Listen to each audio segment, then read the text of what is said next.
when we get on site, I always tell people like big eyes and big ears. Like, let's see how these operations really run. Let's listen to where those pain points are. So I love it in terms of helping me understand what problems need solving next.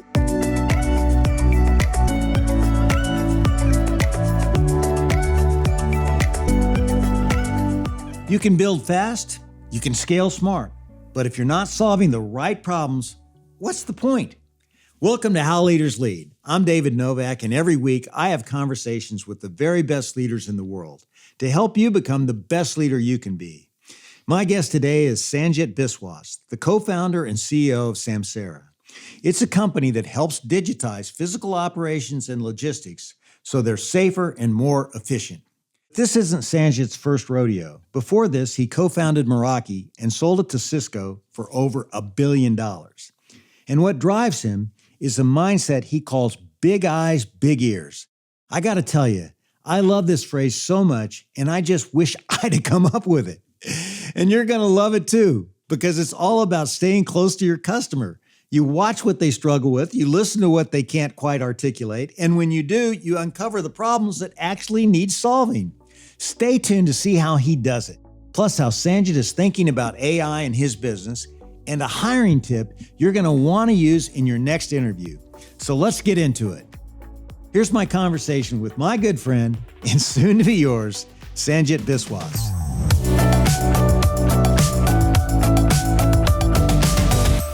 You got to ring the opening bell at the New York Stock Exchange in December of 2021 when you took Samsara public. Now, what's a behind-the-scenes story of that experience that you've never told anybody before? Well, first of all, it's definitely one of those milestone moments. I think as an entrepreneur, it's actually hard to imagine that you're going to get to the point where the company is going public and there's all this fanfare. One behind-the-scenes story that I don't think a lot of people know is that opening bell ring is by a button, right? So you're on this podium. They ask you when the market opens to press the button. They actually have someone with a fail-safe because it turns out a number of people forget to hit the button. So I was not aware of that. I didn't know how any of that stuff worked. They guided us through it. It was a lot of fun, but it was actually funny to hear maybe 10, 15% of people actually forget to press the button and the market doesn't open unless someone hits it. Yeah, that's great. I was really lucky to have to be able to do that a couple times. And it's a great experience. And you have built $2 billion businesses with your co-founder, John Bickett. And I want to learn how you two make decisions. So I got to know, how'd you decide that you were going to be the guy to push that button and ring that bell and not him? Well, it's funny. John and I have known each other now over 20 years. We met as grad students back at MIT. And it's always been a great partnership. So even before we started any companies, we were working together. We were doing research together. He was the guy who loved to write code. And like, if he could just spend all of his time just in the details of the technology, he would. And I was the person who kind of did, a bit of the research, but also the everything else. So in some sense, as you're founding a company, you need someone to do the everything else. That person, in my case, became the CEO. It's a partnership we've had across both companies. So he's been CTO, I've been CEO. And, I think from an opening bell perspective, he's like, I don't want to do it. You do it. It's something else. It's the everything else. That's a great reason why, And, I can't wait to really dig into, how you're leading at Samsara. But first, Sanjit, I want to take you back a little bit and start at the beginning. What's a story from your childhood that shaped the kind of leader you are today? Well, if we go way back, 40 years or maybe a little bit less to when I was in middle school or high school, I always loved technology. It's my background. My dad was actually a computer science professor, an electrical engineering professor. So I grew up with a lot of this technology around me. One of the things that I like is actually seeing other people use technology, other people get utility or value from it. And going all the way back to middle school or high school, I remember being really enthusiastic about bringing this idea of internet access, which was really new at the time. This is back in the 1990s, to other high school kids. And now that I kind of think back on it, I was like, that's a really unusual thing that I felt passionate about. But I just thought it was the coolest thing. And I just wanted everybody else that I knew to use it. So that maybe was a formative moment. that didn't make sense at the time, but in retrospect, actually fits a lot of what I've been doing for the last 30-ish years, which is bringing technology to people. Yeah, that's amazing. You had that insight so early in your life. It's and you feel like that was driven from your background with your father. I think so, and it's hard to say which influences cause which decisions and actions. But I was really fortunate that even back in the 1980s, when computers were pretty expensive and hard to get a hold of, we did have one at home because of his work. And he was always around to answer questions, curiosity questions. And I was able to kind of go down the rabbit hole early as a side effect of that, of just, well, how does this stuff really work? And, what could you do with it? That sort of thing. Fantastic. And this was really hard for me to believe, but I understand that at 15 years old, you were hired by Oracle. What's the key lesson you picked up from that experience? Well, this is my first job. It was a summer internship that I got at Oracle. I don't think they knew I was 15 when I interviewed, because it was like a coding interview and it was all very technical. I think they figured out when I showed up, and it was my mom that had to drop me off because I was too young to have a driver's license. So that was definitely interesting. I learned a lot in that first job. I actually still have pretty vivid memories of everything from the code and the technology to the team that I worked with. It was, again, the first time really seeing a company and this idea that you could get paid to basically do your hobby. Programming was a hobby of mine at that point. And it was really interesting work, and you got to work with really smart people. That was energizing in a really deep way. And you were the youngest engineer to ever be hired there, as I understand that. And you've had a rocket ship career. Do you think that really taught you how to deal with people that are more experienced and older than you? And how do you think about that now? Because you're still a young guy. I'm sure you got a lot of guys older than you that work for you. Yeah, for me, it's never actually been about age or even years of experience. It's actually, what do you bring to the table in terms of the discussion? So if it's a technical discussion, what ideas are you kind of debating or navigating? I think when it comes to business discussions, we have a lot of really young salespeople that are very close to our customers, and I want to hear them out. So I've kind of learned to ignore the age component of it. There's a lot that comes with experience where there's some wisdom there. But so much of it is the type of experience and your insights and your knowledge. So maybe that was a deep learning from back in my 15-year-old days. You then go on to Stanford to get your undergrad. And what impact did that have on the way you think as a leader, going to a school like Stanford? Well, first of all, it was an amazing undergrad institution, right? In terms of the breadth and the sort of diversity of ideas that are thrown around. One of the things that I loved about Stanford is it is very strong at both the humanities and the sciences, right? So you have engineers, you have people who are just out of this world in the liberal arts.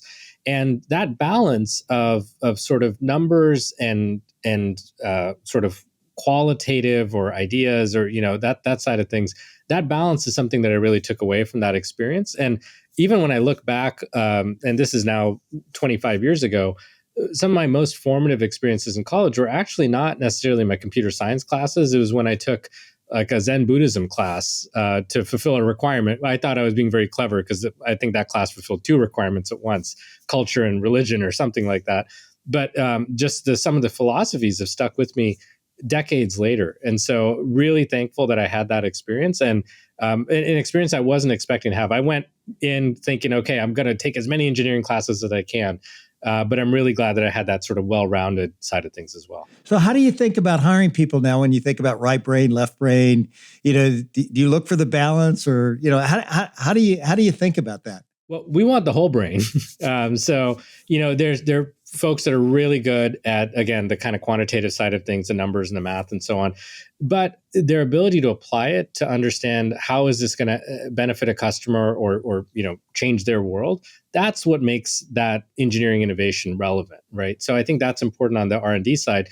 And then similarly on the kind of sales or marketing side, you need to not just have great sort of marketing ideas or a clever tagline or something like that, but you do need to understand what's having an impact. So I think there's a really important balance between those two. I agree. And, after Stanford, you made the move across the country to get your PhD at MIT, another very good school. And now I got to ask you, when you're surrounded by some of the smartest people in the world, which you certainly were with at Stanford and MIT, What did that teach you about working with and leading other really high performers? So, what do you think is the key to working with people like that? Well, at a deep level, it's, I think I learned a lot about this idea of working in a team. So, in some situations, there's leader who is the everything. They're the commander, and they're calling all the shots and so on. That was never the case, whether it was in my undergrad or graduate research or something like that. It was always a really amazing group of people, and people had different talents. Some people were really good at analysis, other people were good at coding, other people were building things. But this idea that you can form people together in a team, and that the sort of sum of the parts is greater than just the whole, was really compelling there. And I was really fortunate. The research projects we worked on ended up going on to win some amazing academic research awards. Some of that research is still taught in class today.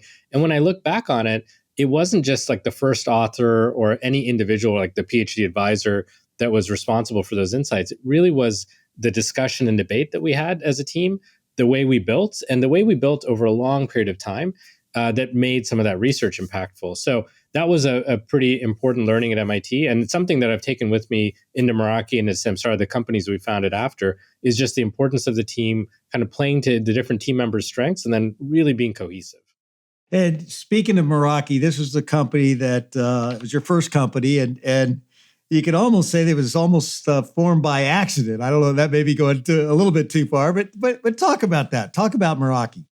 Yeah, I think a lot of startup stories have a tremendous amount of purpose at the very beginning of like, oh, we had a business plan and we want to go raise funding. And that, in Silicon Valley, there's a number of those kinds of tales. For us, this was actually more of, we had a technology that we'd been working on as graduate students, which is this idea of like, we were building basically large scale Wi-Fi networks before Wi-Fi was mainstream. So again, this is the early 2000s. That was the research that we did at MIT. It was a project called RoofNet. We covered all of Cambridge, Massachusetts with free Wi-Fi. And that was really exciting because we got to be able to provide something of utility to our fellow students. So all the grad students had broadband internet without having to pay for it. We got to do really interesting research. And in that process, we said, well, wouldn't it be amazing if other people could build networks like this, like in their apartment complexes or on Main Street and that kind of thing. So with Meraki, it was actually simply, we wanted other people to be able to build big Wi-Fi networks. We didn't know the first thing about starting a company. We had no capital of our own. We had no access to venture capital, but we just had this desire to bring it to the world. So that's how that company got started. A little bit of a different story than I think what you hear about some days. Some companies now start with the seed round and then the Series A and so on. It almost goes back to your middle school idea that you have, it comes full circle. That's amazing. How do you think you lead differently given your engineering background and perhaps leaders with a different skill set and background?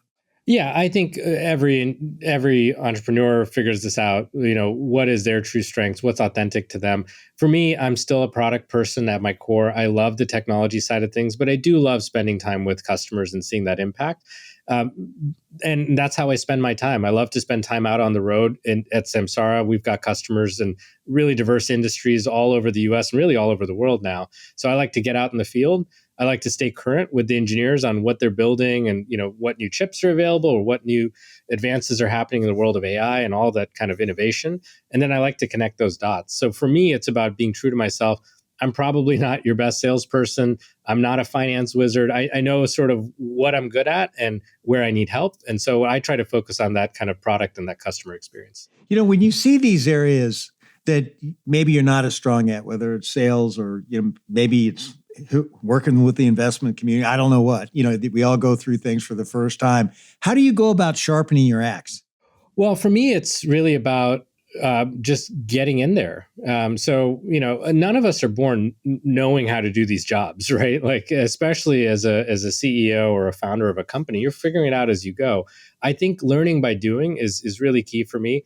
I love the interactions and the engagement. So, for example, on the sales side, I had never sold a thing in my life. Like through MIT, I was a research scientist, kind of engineer student. And I'll tell you, like anything that involves selling, even in middle school or high school, like, there would be those projects where you have to sell the candy bars. I would just find a way to get out of it or shy away from it. I just did not like doing that. But when it came time to figure out how to get our first sale to happen for Meraki, because we didn't have any money to run the company otherwise, we figured it out. We figured out what a PO was. I discovered that means purchase order. I figured out, okay, how do you translate that into an actual check? All of that happened by just trying it out. And it's actually much more straightforward than people sometimes realize. Like you could read books and books and books about how to start a company, or you could just try it. And so I always recommend people to just try it. That's that almost takes me to my next question. As an engineer, you know as well as anyone, nothing is perfect on the first try. Okay, it's all about version 2, version 3, and so on. What do you do to create a work environment that embraces that kind of iterative approach? Yeah. Well, at work, we call it running feedback loops. This idea of iterating, spending time with our customers, figuring out, well, how could you make it better? Because like you said, the odds that you got it right on the first try are kind of zero, right? There's always a way for something to be better. The question is, well, where should we invest our energy and what should we do next? That applies, by the way, to products and product management, but it equally applies to your sales process or your marketing message. Like there's a lot of things you can kind of tune and tweak. And I think in today's age, it's gotten way easier to essentially iterate on the fly and do it in a thoughtful way. It's not sort of haphazard, but the idea that we're going to run a process, we're going to get something out, whether it's a beta product or early access or whatever you want to call it, and get feedback, I think is really important. I've heard you describe your company culture as shared code. Explain what you mean by that. Shared code kind of refers to, well, what's the sort of common way that we all operate? And if you think about software, software has many forms and manifestations, but ultimately it's code down at the bottom of it. And you might have lots of different users, but they're all running on that same code base. What I found is unless you're explicit about it, the way you are with engineering a product, you can have people running different code, right? So that you may be under the same company banner, but if you're operating in two totally different ways, the way people perceive the company, the way they engage with the company is going to be two totally different experiences. So by having this sort of shared code, if you will, the consistency of the experience is really common. Have you gone about really identifying the behaviors or the operating principles that that if you execute them, you're going to get results? Yeah, and I think that's really about distilling down what's worked for us so far. What we've done in both companies seems to be something people like. Well, what is it about our way of running? And so we do call them operating principles. Is basically, okay, what is it that we want to make sure everybody's doing? And for us, this idea of focusing on our customer success is really core. It doesn't matter which team you're on. That's something that's really important. Building for the long term is another one of, there's always a bit of a trade-off of, are we doing something for, this month or this quarter? We're actually going to like live with this decision. That's also something that's really important, again, that applies across departments and so on. So we've got about 8 of these operating principles. We evolve them every couple of years. We hit refresh on them. But the idea is this is what's worked for us so far. We really try to think about them, distill them down, share them with everyone, especially new hires. So as they're coming in, hey, this is what's worked for Samsara, for example. And this is something we want to do more of. So for us, those operating principles are kind of key to how we run. So you have these 8 operating principles. I call them our how we work together principles when I was at Yum Brand. So you have these principles. What do you do to recognize people who actually execute those principles, and how do you build your HR system or your compensation system around those, or do you? We try to operationalize them in a few different ways. So at the very beginning of the process, which is the interview process, we actually interview based on those operating principles. So behind the scenes, we kind of assign different principles out of, hey, see if you can figure out how they built for the long term. Like ask them for an example of that, or how they adopted a growth mindset, or something about their customer centricity. Those are things you can filter for at the beginning. And then, like you said, it's what you recognize and what you reward is also really important. So we ask for nominations. So we have different awards in different teams, and we'll try to align those with the principles. So-and-so adopted a growth mindset. Here's an example of how they picked up a new skill, or, something like that. And then what we talk about call it a town hall, like a broadcast meeting that goes to thousands of our employees. That's also important because that sets the tone. That says, okay, that's really important to the company. You know this better than most. Obviously, the best solutions are almost always the simplest ones, or the ones that you can simplify. Can you tell me a story of where you've pushed the team to eliminate unnecessary complexity? There's a few that come to mind. Some of it just actually relates to the way that people try out our products. So something about Samsara that people sometimes don't appreciate is, in order to adopt technology and operations, you sometimes need to install a piece of hardware. There's some software configuration and so on. A lot of that, by the way, can be made plug and play. So it used to be that in order to install technology, you needed to be an engineer. You need to have someone come on site and splice a bunch of wires or write some code, or, there was like a little bit of a hurdle. Something we emphasized very early here was, well, how do we simplify it so it just always lands on its feet, just works out of the box? That is something that enabled us to do free trials. So in other words, we don't even need to set foot on site. If you're up for it, you can just plug this thing in and try it out for yourself and experience the technology. That's a radical simplification of the customer experience. It's very complicated behind the scenes, but the result was we were able to grow our business very quickly because we could essentially engage with people over Zoom or on the phone, convince them that they wanted to try it out, and then just send them a unit or 5 units or something like that. That's cool. I love that, and I want to get to Samsara in just a second here, but I want to go back a little bit to Meraki. What do you think were the one or two smartest strategic bets that you made that really helped the company scale? Well, like many businesses, we were lucky to be in the right place at the right time. So we were starting a company that was making it easy to deploy Wi-Fi in the mid 2000s. That was we started in 2006. That was about the year before the iPhone was introduced. So we ended up in the right place at the right time, in the sense that all of a sudden, after the iPhone and then eventually the iPad and so on came out, people wanted Wi-Fi. They wanted guest Wi-Fi to offer to their clients and their customers and that kind of thing. We were just really lucky that happened.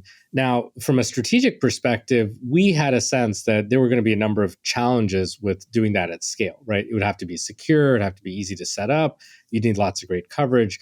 And so we set up the product and the company to be ambitious in that sense. We didn't just do hardware, for example. We did the software, we did the configuration, we did the security and everything. And so strategically, that ambition paid off when the complexity really went up for the customer, and they needed something that just was all in one, that worked entirely.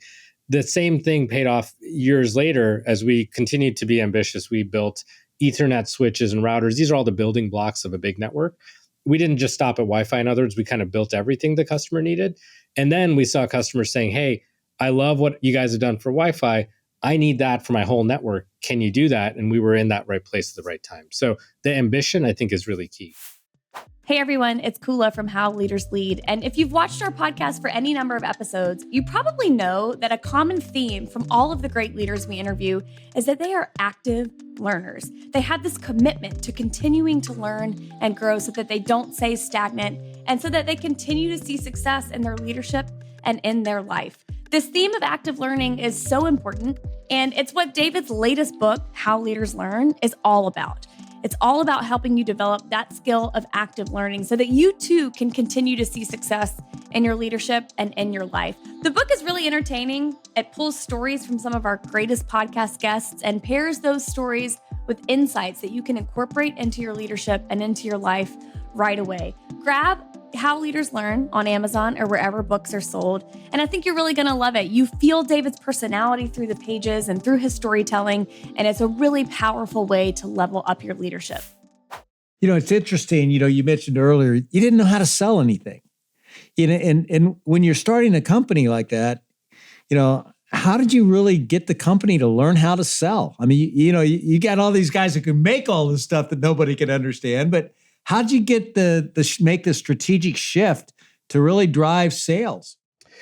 Well, I think most engineers are driven by a love for solving problems. They want to see their hard work have impact. And so they want to see their technology used, in other words.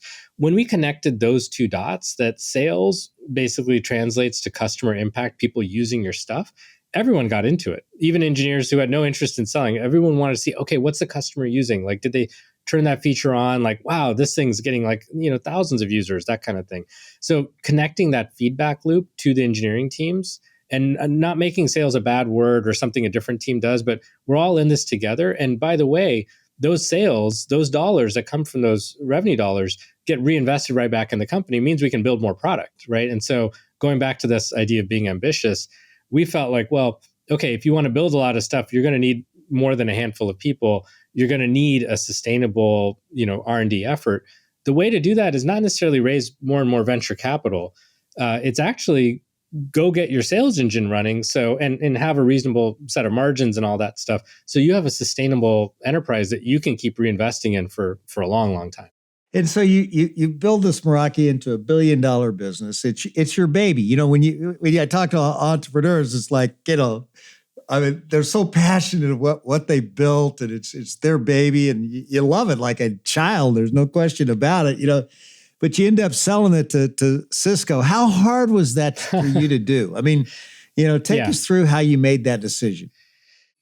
First of all, I kind of still think of Meraki as like this project that took on a life of its own, right? This idea of like, can we make it possible for other people to build networks? And yes, that's what became the business.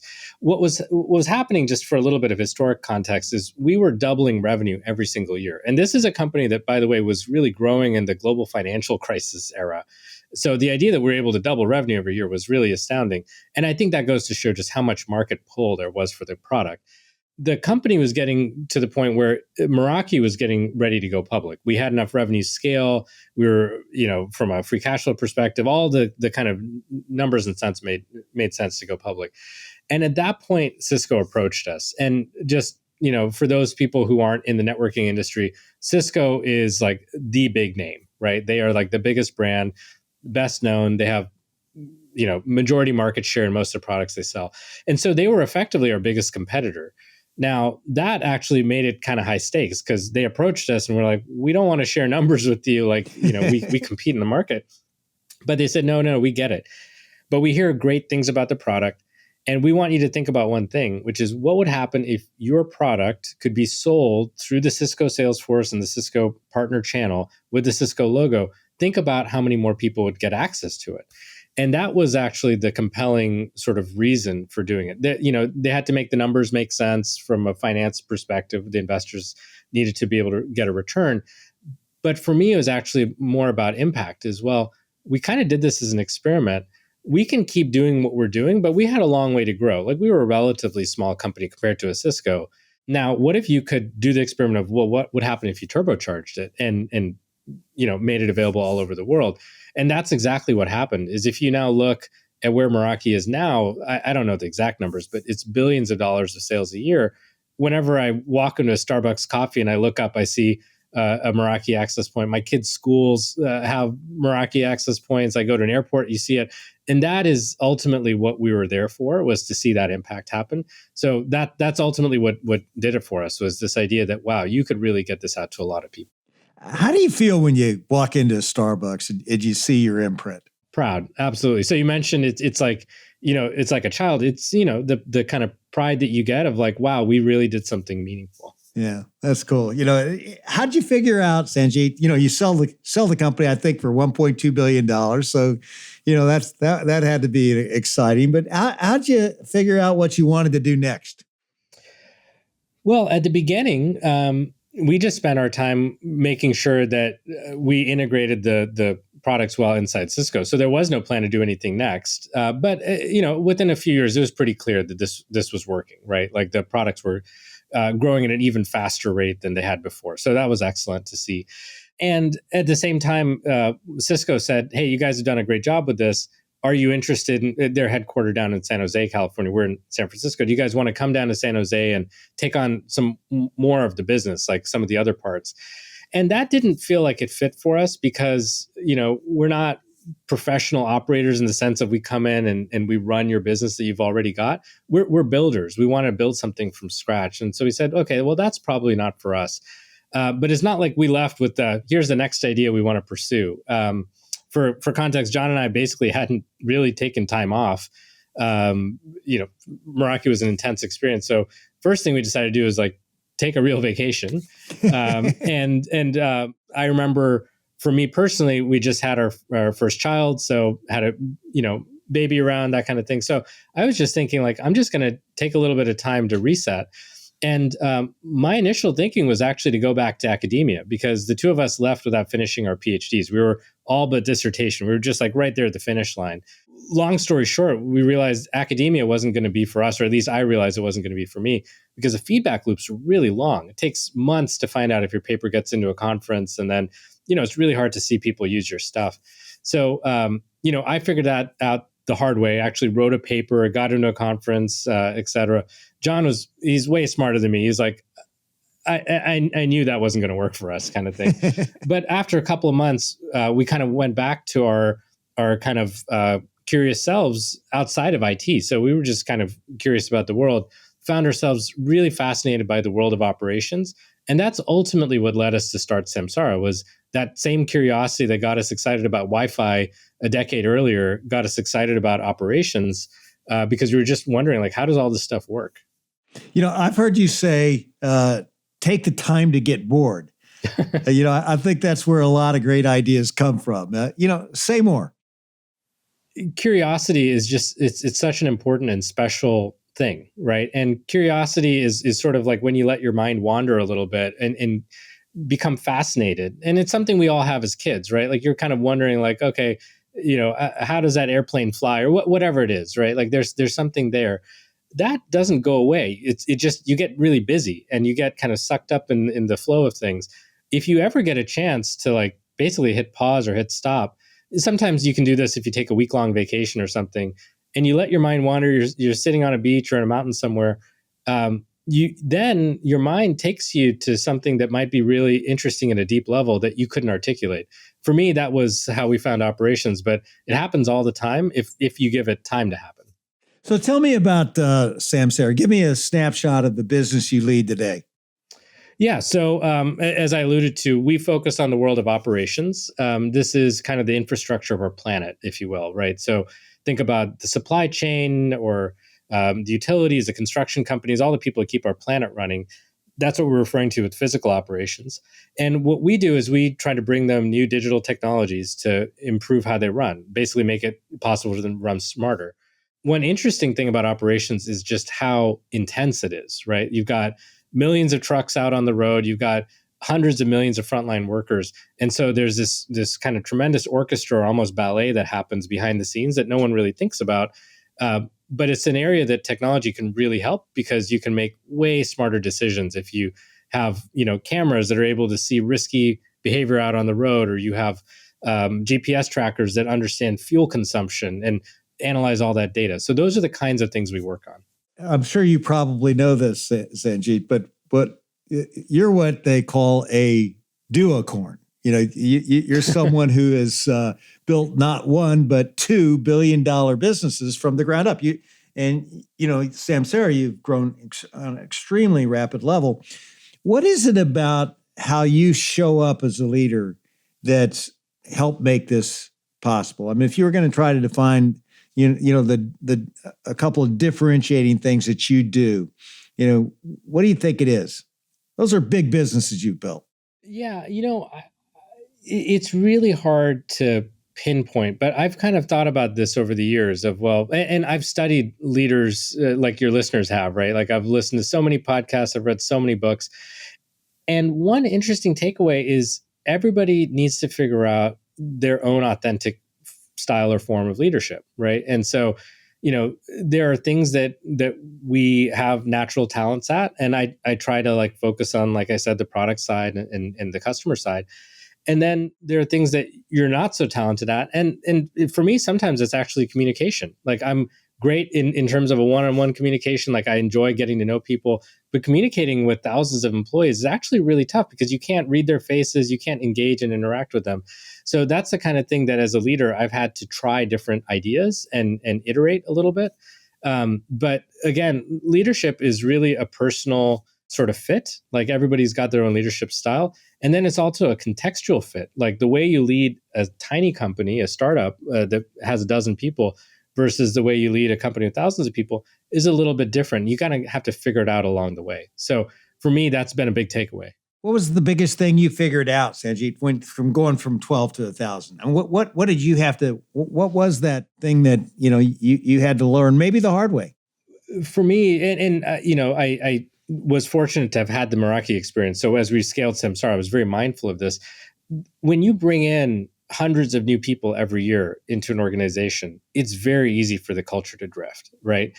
And it's a very practical thing, which is that people are bringing their own way of doing things with them, and you're not able to be everywhere. So the Samsara way or the Meraki way, it's hard to transmit when folks are reporting to a manager who just started 3 weeks before them, kind of thing. So that kind of dispersion is something that I was very mindful of with Samsara.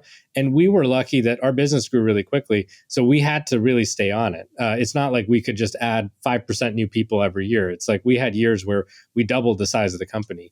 We had one year where we tripled the size of the company. That's really hard. So you triple the size of the company. What process did you put in place to really get the culture seated with everybody? I mean, because you're right. You're bringing people in from Meta, Google, all these great companies. And they may be great companies, but those playbooks, if you will, may not apply in our environment, right? So a lot of what we did was keep it simple. Like we would go on customer calls together, right? Like let's go show and do a product demo, right? And actually show what the product does. That was foreign to a lot of people that came from companies where they never demoed their product. It was too complicated or sold differently. So just showing the way we do things, like in a very practical way, helped build some of that culture. The interactions, we love to grab lunch or grab dinner or just, coffee with each other and get to know each other, answer questions. And then that's the other one is ask me anything sessions. So I still do these, the new hires that come in, we do a big Zoom call and I'll answer whatever questions are on their mind. We'll do that with top talent. We'll do that with certain kinds of teams. But that interactivity, I think, is really key to kind of creating that cohesion. We'll be back with the rest of my conversation with Sanjit Biswas in just a moment. I love how Sanjit develops his strategies by looking at customers' needs. And it reminds me of another fantastic way to approach your strategy, and that's by using war games. This is an idea that UPS CEO Carol Tomei shared with me, and I think it's something every leader should have in their toolkit. I love wargaming as a part of strategy. So the first time we did it, I think everybody thought I had lost my mind. But what I asked the team to do was to assume the personality of one of our competitors and to attack us and to tell us what the attack plan was. So they did, and the attack plans were super scary and really thoughtful. So they attacked. And then I said, okay, now assume the persona or return to your UPS persona and fight the attack. Because by fighting the attack, it actually created opportunities for initiatives and growth. It's a really, really clever way to think about strategy. We've just released my conversation with Carol Tomei on YouTube, so subscribe to the How Leaders Lead channel or find it wherever you get your podcast. It's episode 118, here on How Leaders Lead. Something I know you push your team on is discipline. Define that in Samsara terms and how you lead that way as a CEO. Discipline has many different forms, but it's ultimately about, for me, it's at least about sustainability. So if we take financial discipline, for example, there's always a temptation to spend a little bit more aggressively, whether it's like on product development or marketing campaign or something. But if you overspend, you're not going to be able to do that over and over and over, which means that like what worked for you this year, you probably can't keep up for 5 or 10 years because at some point your finances wouldn't tie, right? They wouldn't make sense. The same thing, by the way, applies to the way you build product. Like sometimes you can duct tape something together and throw it over the fence, and that might help in the short term, but it's going to blow up on you a little bit later. Doing that right thing for the long-term benefit is, for me, at least what it means to have discipline. So it's just something that I've seen play out so many times. It's a lesson I've learned the hard way. And so I just want to make sure everyone else is able to save a little bit of that sort of pain and just benefit from that. What's a big growth opportunity that you see for your business right now, and how are you attacking it and getting the organization galvanized around it? Well, for us, we're very focused on artificial intelligence and really how it can be practically useful to our customers. Now, AI is a very buzzy concept, but I think it's buzzy because of its potential utility. Like it's basically this idea that now the computer can give you leverage on intelligence, like it can think for you. And for a lot of our customers, they are short staffed. Like they could always use some more headcount, whether it's to help improve their safety or help fill out tax forms or whatever it is. So this idea that AI or the computer could help with those tasks is really profound. For us as a company, we've been very successful with products that have little bits and pieces of AI, but we're now infusing it across the board, bringing that to market, educating customers on what's possible, and then actually making it happen is something that we're all focused on as a company. It requires real effort and rethinking how we do business internally. Like, how do our internal processes run when we take the benefits of AI? It requires really kind of hitting refresh mentally, and it's a big effort for us. You've mentioned customers over and over in this discussion, and you're an engineer, and engineers are not necessarily supposed to be customer focused, but you definitely are for sure. What rhythms do you have to stay connected to customers? Well, for me, it's a treat to be able to interact with customers. And that's actually one of the best side effects or benefits of scale is we have customers all over the world in every potential industry that we want to serve. And so you get to go on site on these like fascinating on-site tours, right? And see how their operations run. So that's what gives me a ton of energy. It also gives me a lot of new ideas for what other products we can build. So when we get on site, I always tell people like big eyes and big ears, like let's see how these operations really run. Let's listen to where those pain points are. Because sometimes people can't say, I need a product that does X, but you see them doing something in a difficult way over and over. And then you say, well, if we could build you technology that just did that for you, would that be great? And they'll usually say, yeah, absolutely. So I love it in terms of helping me understand what problems need solving next. And you see that usually the patterns become really clear if you can get out there. So kind of back to kind of practicality, for me, I just try to get on the road. It's maybe not every other week, but every third week, I'm just out there trying to see it for myself and then share that information with everyone that I can inside the company. Big eyes, big ears. I would have ripped that off, and I would have loved that. I would be telling everybody that. What's the best example you could share where you had big eyes? Oh, well, lots of examples. One of them that takes me back to the very early days of the company. When we started Samsara, we didn't know that the products that we've brought to market today would be the product. So we had some ideas of, okay, technology could help operations. So we started with a very simple set of products. One was like a temperature sensor. And I remember taking it out to these beta customers and we'd say like, please install them. The big eyes part was, they'd be doing the install, but then on their screen, you could see the system they were using to run their operations. So this is 2015, it's only about 10 years ago. They were still running IBM mainframe systems, like green screen systems that you'd recognize from like the 80s or earlier. They were still running in place, and that's how they were getting their orders. And it's because it's what worked. And then what they were using to track their vehicles was either, if they had technology, it was something that looked like MapQuest from the 1990s, or it was a whiteboard that had like a list of where everyone was. That was big eyes because, we were there to install temperature sensors, but you look over at their office and you're like, well, what's that system doing? What's with that whiteboard? That's how we figured out what the real product should be. Was okay, it seems like that's a more important problem than knowing what the temperature is. Great example. How about big ears? Big ears would be kind of similar. Like you'd actually listen to when in operations, people will often just come by the operations manager director's office, knock on their door and say, hey, we just had a wreck over, in Idaho. Can you take a look? We got to figure out what happened there. You would just actually hear what happens in the meetings in terms of interruptions. And when we would demo the product, the big ears part is we'd actually hear people say, wow, like you just under the breath. And that's when you've got a feature that's differentiated, it's useful. But no amount of like reading market research reports tells you that. You do one demo and the room's silent. Someone says, wow, that's when you got something good. I love it. Tell me about your 70-20-10 model as you think about investing back in your business. Yeah, this is really related to, if you're fortunate enough to get to some scale, you can invest in multiple R&D projects. Then there's a question of which ones, right? 70, 20, 10 basically is a reflection of time horizons. So, a lot of R&D that we do, it's based on immediate needs that customers have. That's like this year, next year kind of stuff. That's the 70%. And that might be an integration or a new app, or it's like something that really needs to happen today. The 20 would be stuff that's a couple of years out. And that might be related to, recently electric cars started becoming more common in operations. They're not the most common, but they're out there. And we could see that pattern that we need to be compatible with that. So we invest in that out of the 20 bucket.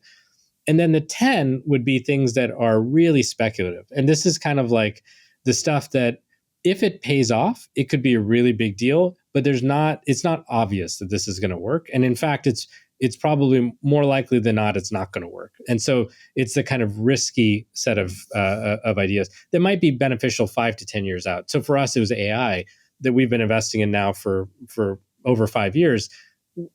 It's now really kind of come into vogue, but we were experimenting with it in a deep way because we knew how useful it could be, even though it wasn't something customers were asking for, which is, I need AI. Nobody ever said that. But we saw the transformative potential it had. Yeah, that takes a lot of courage and conviction to go in that direction when people are waiting to see if it's really going to happen. How do you muster that up as a leader? Well, I think you have to have your own conviction, right? That if we build this, I believe, based on my experience, based on my interactions, that this is going to be valuable and this is going to make a difference.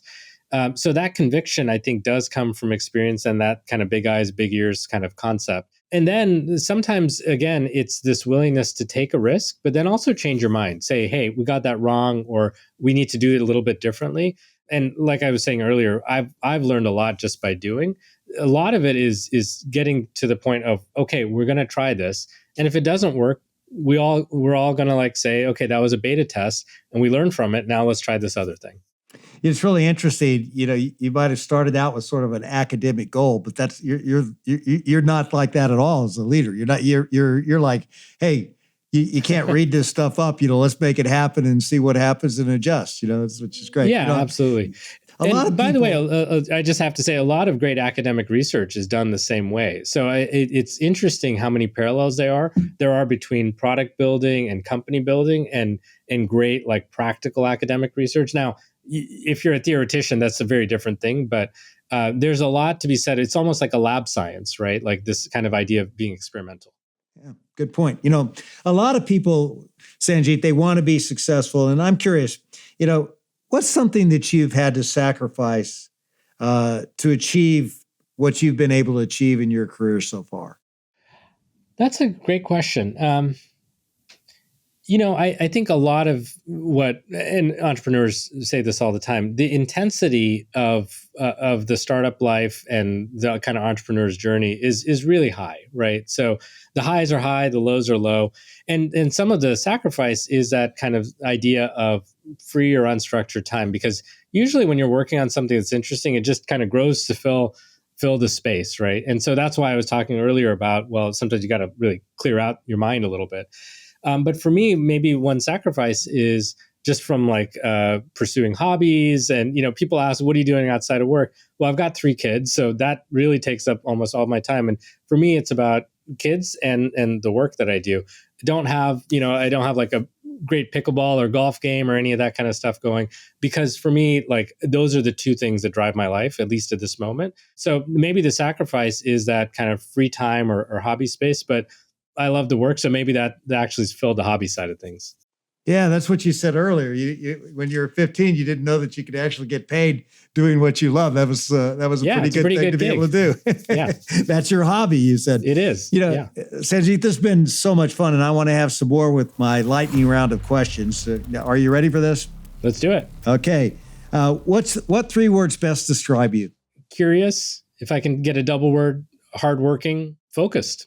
If you could be one person for a day besides yourself, who would it be? I'm a student of history, so I would probably find I'm very curious sometimes what life was like 10,000 years ago. It's a weird thing to wonder about, but it's not a famous person. I would just be kind of curious, and maybe it wasn't so great, but I would love to see it. What's your biggest pet peeve? When people aren't in the details, to kind of like gloss over things. East Coast or West Coast? Oh, that's a tough one. Having lived on both, I got to say the weather's better on the West Coast, so I would go West Coast. What's your go-to order at Buy Right Creamery? So that's a local ice cream shop here in San Francisco. They have it's not all the time, but they have a pretty awesome like bourbon pecan kind of thing. So I'm a sucker for that. It's sweet, but it's good. Okay, you get 2 front row tickets to anything you want. Where are you going, and who are you going to take with you? So I'm not a big sports guy. Like I couldn't tell you even what season it is, whether it's football or basketball. But something that I look forward to every 4 years are the Olympics, because it's really just incredible, just the level of excellence that these athletes have. So something we're looking forward to at the next Olympics, which is here in the US, is actually bringing the kids and getting, the tickets early and doing all that kind of stuff. So if we could get front row tickets to any of those Olympic sports, I think it would be amazing. What's the one thing you do just for you? It's funny. I still like to tinker. And so, and sometimes those tinkering ideas turn into products, but whether it's, just trying out like a new AI model or checking out a chip or something like that, that's my idea of fun. So that's something I do just for me. Besides your family, what is your most prized possession? I'm not a big possessions guy, to be honest. I got like, this isn't surprising, but like everybody else, I'm amazed by like how useful my phone is, but that's not like the most expensive or special thing. If I turned on the radio in your car, what would I hear? Well, right now I'm in a 80s throwback mode. So you'd probably hear, some like whatever best of the 80s. It's cheesy, but it's good music and my kids find it hilarious. What's one of your daily rituals, something that you never miss? Something I try to do every day that I'm home, like here in California, is do school drop off. And it's funny. It's not like the most glamorous thing to do, but it's a great excuse to just hang out with the 3 kids in the back of the car, and they'll just tell you things in the car that you won't get at the dinner table and that kind of thing. That's great. We're out of the lightning round. Thank you very much for that. Okay, I've got a few more questions here, and I'll let you go. You've obviously been enormously successful on many fronts, and you've obviously made a lot of money. You made a ton of money. How much did making money drive what you did and you're doing? Well, I think if you sort of step back and look at the pattern, like I said earlier, John and I started out as PhD students. You don't typically go get a graduate degree to make money. Like you do it because you're curious about something or you love the science. And for me, like that was really, and still is, so much of what drives me. The money has been a really fascinating kind of side effect. And we went from being grad students with no money to being entrepreneurs that had successful exit. Ultimately, though, we're still doing the same things we were doing 20 years ago, which is tinkering around and building things and having fun in that sense. So now, like, money makes a lot of other things in life a lot easier. You're not stressing about your house payments and things like that. And in some sense, it lets you kind of be in that same mode that we were in when we were in our early 20s. So anyway, that's kind of my reflections on that whole side of things. Yeah. Now, you and your wife, Hope, started the Biswas Family Foundation in 2023. What's the larger mission that you and Hope are pursuing? The Family Foundation is something it's kind of the side project, but it's a reflection of our interests. So my wife is an infectious disease epidemiologist. That's a profession not a lot of people had heard of until 2020, and now everybody knows what an epidemiologist does. So she's kind of got a public health background. I have an interest in, like I said, engineering and AI and so on. So what we're doing with the foundation is at that intersection of AI and health, this idea that, with the newer technologies that are coming out, it may be possible for everyone to have a doctor in their pocket.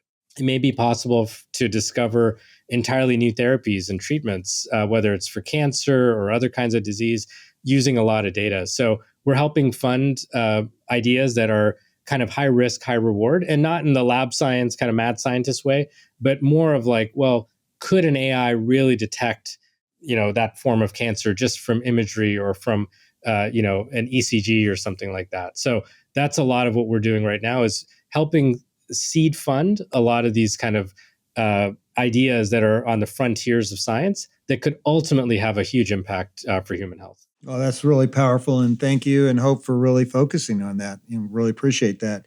I'm curious, Sanjit. How do you lead at home? In terms of keeping the kids on track, or just leading. You've got a partner, and hope you've got your kids. I mean, when you come home, what's your leadership philosophy, or do you have one? Well, for us, we've got pretty young kids. They're elementary school age, so a lot of it is being present. Which, as a CEO, there's always demands on your time, right? Like someone's always sending you a message or wants you to respond to an email or something. So I try to really make a big effort to be present as a leader at home. And then again, engage, right? So like, hear what's going on in the kids' world. Like fourth grade is way more complicated than I remember, by the way, right? Like there's lots of relationships and interactions and things they're learning. There's no substitute for being present in that way. Like it's not something that your spouse can tell you, okay, like there's something really special about being there. So for me, it's about the same way that I lead at work, which is showing up on the front lines. I like to show up on the front lines, even with the kids. You mentioned at Stanford, you took a Zen Buddhism course, and you mentioned being present. Do you spend time on the idea of spiritual growth and being present and focusing on the now? Is that, where does that fit in your life? Yeah, I do. I think it's just even that awareness of it. Now, like you have people who go become monks and spend all their time focusing on that. That's not a kind of place I am in life right now. But for me, this idea of sort of being present in the now is really important. And then also something else I took away from the Zen practice is this idea of beginner's mind, which the longer you sort of do a job, whether it's being a parent or being a CEO or being a founder, the easier it is to kind of fall onto old habits, right? Like, oh, I can kind of do this in my sleep.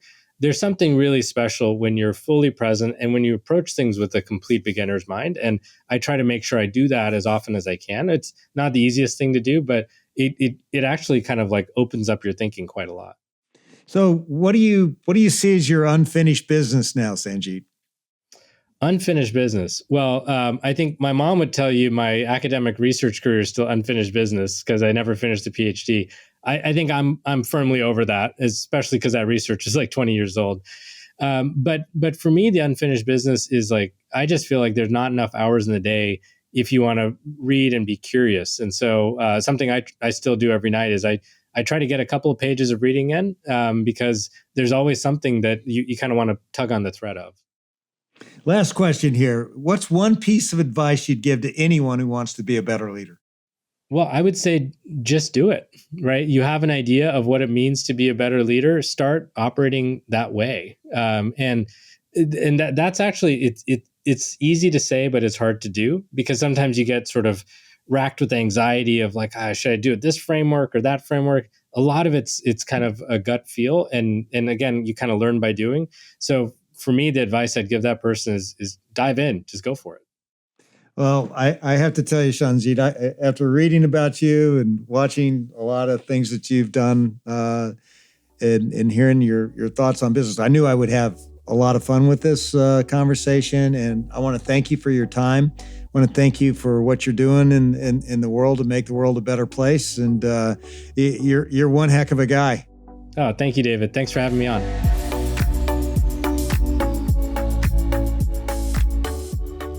Great leaders move fast and scale smart. But what sets Sanjit apart is how closely he pays attention. He doesn't assume he's got the answers, but he watches and he listens. And because of that big eyes, big ears mentality, he finds the problems that actually need solving. And that's the takeaway here. Big eyes, big ears. And it isn't just a catchy phrase. It's a discipline. It's a curious mindset. And it's a great way to become more innovative and customer focused. So this week, find one place to observe more and talk less. Sit in on a customer service call. Shadow your team in the field. Ask your frontline people what's working and what's not. Because when you pay closer attention to what's really happening, you get the kind of insights that can take your business and your leadership to the next level. So do you want to know how leaders lead? What we learned today is that great leaders lead with big eyes and big ears. Coming up next on How Leaders Lead, you're going to want to fasten your seatbelts and make sure your tray table is in its full upright and locked position, because I'm talking with Bob Jordan, CEO of Southwest Airlines. So be sure you subscribe on YouTube or wherever you get your podcasts so you don't miss it. Thanks again for tuning in to another episode of How Leaders Lead, where every Thursday you get to listen in while I interview some of the very best leaders in the world. I make it a point to give you something simple on each episode that you can apply to your business so that you will become the best leader you can be.